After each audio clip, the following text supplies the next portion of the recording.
Hello students, welcome to the official YouTube channel of लेट मोड। मैं आज आपको बताऊंगा कि रीजनिंग में पजल और सिटिंग इवेंट की क्लास जो चल रही है हमारी मॉर्निंग में दोपहर वाली, वो इवनिंग में आज से 8 बजे आपके पास अदर दिन पजल और सिटिंग इवेंट क्लास आया करेगा। खास उसके लिए IBPS PO प्रीलिम्स 2020 के लिए, जिनका एग्ज़ाम 10 और 11 अक्टूबर को होने वाले हैं।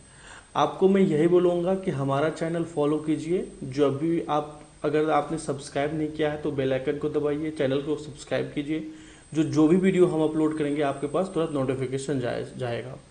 और इस 5 दिनों में आपको ऐसे विल प्रैक्टिसाइज करना है कि रीजनिंग में हमें 35 के 35 स्कोर चाहिए, 35 में से 35 हमें चाहिए, क्योंकि एग्जाम जो है इजी टू मॉडरेट है। ऐसा कोई भी क्वेश्चंस नहीं है कि हम नहीं कर सकते हैं, इसलिए कर वही सकता है 20 मिनट में 35 क्वेश्चन जिन्होंने अच्छे से प्रैक्टिस किया होगा।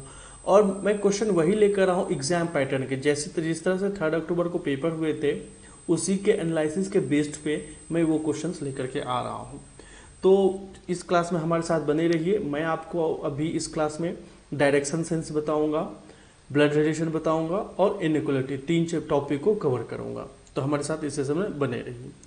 जैसा कि आप देख रहे हैं क्वेश्चन 1 से 2 में है, point A is 21 metre north of point B.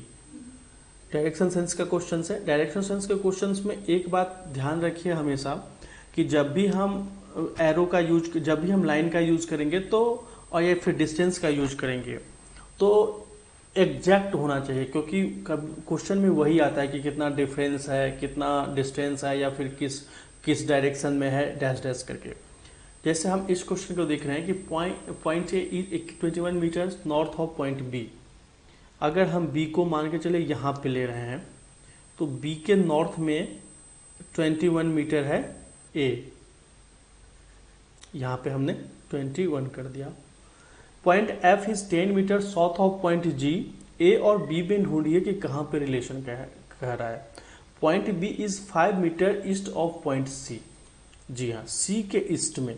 तो डायरेक्शन सेंस में आप सबको पता होगा, ये होता है नॉर्थ, ये होता है वेस्ट, ये होता है ईस्ट और ये होता है साउथ। ये कंफर्म कर ले। कोई नॉर्थ वेस्ट में कंफ्यूजन होता है किसी किसी को, नॉर्थ साउथ में तो बहुत कम कंफ्यूजन होता है, बट वेस्ट और ईस्ट में कंफ्यूजन होता है। तो आप अब जैसे कह रहा है कि ये कि point B is 5 metre east of point C, तो ईस्ट में जाने के लिए राइट, यहाँ अगर हमने पॉइंट सी यहाँ पे रख दिया और उसके ईस्ट में होगा, मतलब यहाँ से, और ये 5 मीटर के डिफरेंस में है।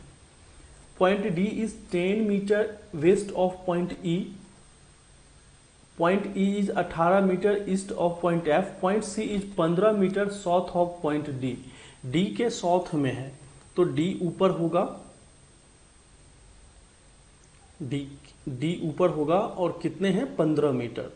तो डी के साउथ में है ये 15 मीटर। अब ढूंढिए डी के बीच में, अब रिलेशन स्टार्ट होगा। Point D is 10 metre west of point E. E के वेस्ट में है 10 मीटर, कौन है, डी है। तो यहां से यहां तक जाएगा 5 मीटर, ये हो जाएगा, और यहां से यहां तक जाएगा ई के लिए, तो 5 मीटर ये हो गया।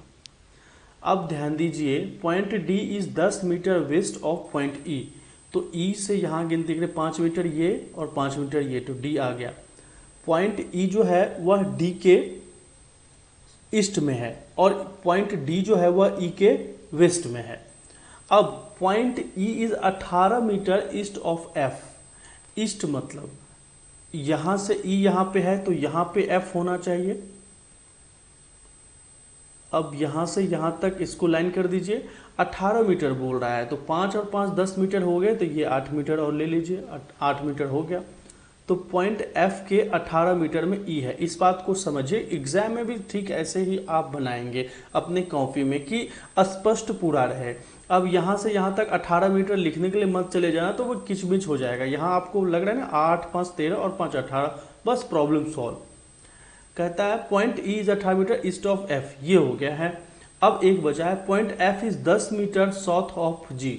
जी के साउथ में 10 मीटर है, तो जी हमने यहाँ पे ले लिया और उसके साउथ में 10 मीटर, तो ये 10 मीटर हमने कहना। अब हो गया हमारा जो भी होना था डायरेक्शन सेंस खत्म। अब कभी कभी क्या है, पहले लाइन में सेंटेंस में हमने ये रख दिया है कि ए और बी में, और फिर ए और बी का रिलेशन जो हमने कर दिया है वो आपको बी और ई में, मतलब कि पॉइंट बी, ये तीसरे सेंटेंस में चला गया है। तो ऐसा ना हो कि आप एक दूसरे से रिलेट करें, जहाँ के पॉइंट ए पहले आएगा, उसके बाद बी, फिर सी, तो एक दूसरे में रिलेट कीजिए और फिर डायरेक्ट स्पष्ट बनाया कीजिए इस चीज़ को। होप कि आपको अच्छे से समझ में आया होगा। इसी बेस्ड पे जो क्वेश्चन है, कहता है what is the distance between point D और एफ। डी और एफ के बीच में डिस्टेंस कितना है। यहाँ पे देख लीजिए डी कहाँ पे है और एफ कहाँ पे है। एफ यहाँ पे है, डी यहाँ पे है 8 मीटर, बस हमने 8 मीटर यहाँ पे लगा दिया। आंसर क्या हो जाएगा 8 metre. Point D is which direction with respect to G. G के रिस्पेक्ट में डी किस डायरेक्शन में है। यहाँ से यहाँ तक आएगा तो कौन सा हो जाएगा, यहाँ से यहाँ तक आने के लिए मान लीजिए यहाँ से यहाँ तक आने के लिए ये हो जाएगा। तो यहाँ से अगर यहाँ से यहाँ आ रहा है तो साउथ और ईस्ट, तो साउथ ईस्ट की तरफ ये मूव हो रहा है, तो आंसर क्या हो जाएगा south east. That is the option number E. ये हो गया सॉल्व। नेक्स्ट ब्लड रिलेशन का क्वेश्चन है, क्वेश्चन 3।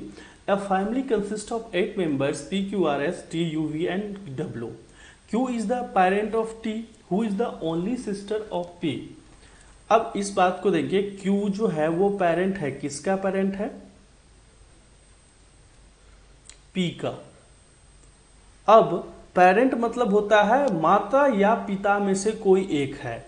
दो वर्ड होता है, यहां ध्यान दीजिए, पेरेंट्स, AFRENTS। अगर पेरेंट्स रहता तो दो लोग आते, अगर पेरेंट दिया हुआ है मतलब माता या पिता में से कोई एक है, मदर या फादर में से, बट कौन है हमें पूरा मालूम नहीं है।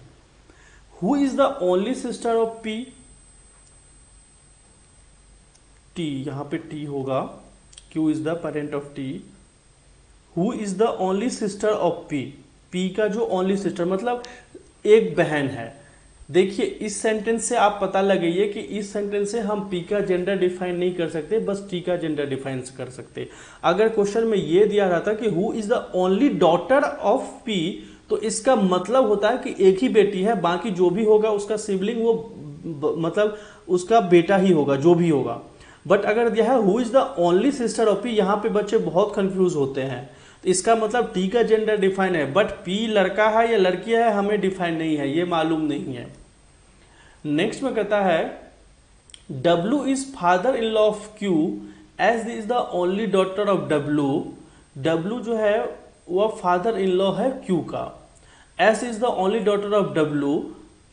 We is the son of U, who is son in law of R. R is father of P. R जो है वो पी के पापा हैं, तो ये दोनों मैरिड कपल हैं, तो इसके पापा अगर हो गए और ये तो फिर इसकी मम्मी हो गई, क्यू इसकी मम्मी हो गई। अब कहता है W is father in law of Q.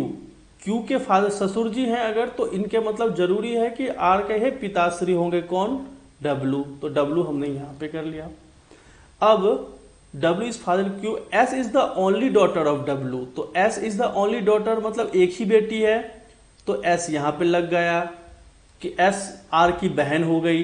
W जो है वो डब्ल्यू आर के पापा हैं, तो एस जो है डब्ल्यू की बेटी, तो आर और एस डब्ल्यू में रिलेशन क्या है, दोनों भाई बहन हो गए।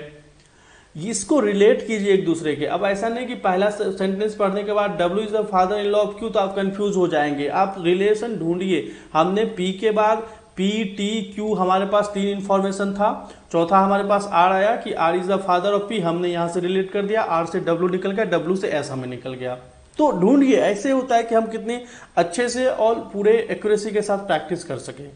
नेक्स्ट कहता है S is the only daughter of W. V is the son of U, who is son in law of W. W के सन इन लॉ, डब्ल्यू के दामाद। डब्ल्यू का जब एक ही बेटी है तो इसके दामाद कौन होगा, यू, और यू का एक ही बेटा है, कौन है वो, वी। अब हो गया इंफॉर्मेशन खत्म जितने भी दिए गए। पी के अलावा पी लड़का है या लड़की है हमें मालूम नहीं है, सारे के जेंडर डिफाइन हो गए। इसी बेस पे जो क्वेश्चंस हैं 2 क्वेश्चन ऐसे एग्जैक्टली इस एग्जाम में इसी तरह के क्वेश्चन आएंगे। How many females are there among the given members of the family. 8 में से कितने फीमेल मेंबर आएंगे। हमने पी का जेंडर डिफाइन नहीं कर पाया कि लड़का है कि लड़की है। बहुत इजी क्वेश्चन हमने डाल दिया है, आपको कॉमन सेंस लगाइए बस, कैन नॉट बी डिटरमाइंड, फिर देखने के लिए मत जाइए। कॉमन सेंस लगाइए कि पी का जेंडर डिफाइन नहीं हुआ है, पी भी तो फैमिली का मेंबर है। अब पी लड़का है या लड़की है हमें बिल्कुल मालूम नहीं है, मेल है या फीमेल है हमें मालूम नहीं है, तो उसका जेंडर डिफाइन नहीं होगा, तो can not be determined answer आ गया।